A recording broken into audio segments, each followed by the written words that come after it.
पिछले 2 सालों से आए दिन आप देख रहे होंगे कि देश में अचानक से हार्ट अटैक और ब्रेन स्ट्रोक से मरने वालों की संख्या तेजी से बढ़ रही है। किसी को जिम करते वक्त हार्ट अटैक आ रहा है तो कोई नाचते नाचते हार्ट फेलियर का शिकार हो रहा है।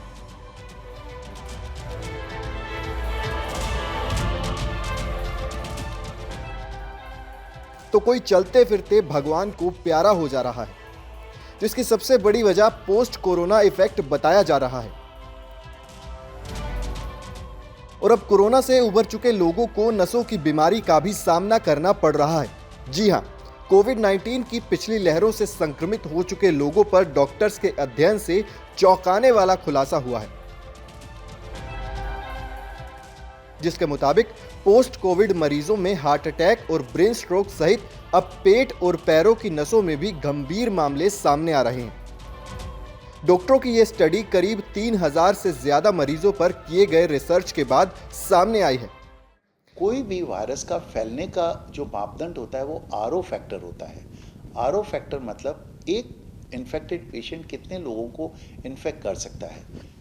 अल्फा, डेल्टा और ओमिक्रॉन के जो आरओ फैक्टर्स है उससे BF7 जो ओमिक्रॉन का वेरिएंट है इसका आरओ फैक्टर अधिकतम है 20 से 25।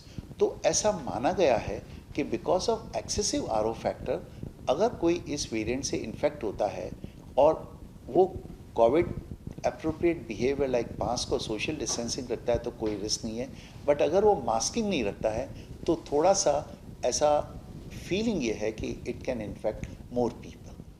रिसर्च के मुताबिक कोरोना संक्रमण से रक्त गाढ़ा होकर सही होने के बाद भी लंबे समय तक मरीज को पोस्ट कोविड से ग्रसित रखता है। हालांकि अब तक ये कयास लगाए जा रहे थे कि वैक्सीनेशन की वजह से इस तरह की समस्याएं आ रही हैं, लेकिन इस रिसर्च के बाद ये साफ हो गया है कि पोस्ट कोविड एक बड़ी वजह है जो कोविड से पीड़ित रहे मरीजों को झेलनी पड़ रही है। जयपुर के एक अस्पताल के मुताबिक कोविड के दौरान आए 3220 मरीजों पर किए गए अध्ययन के बाद ये बात सामने आई है।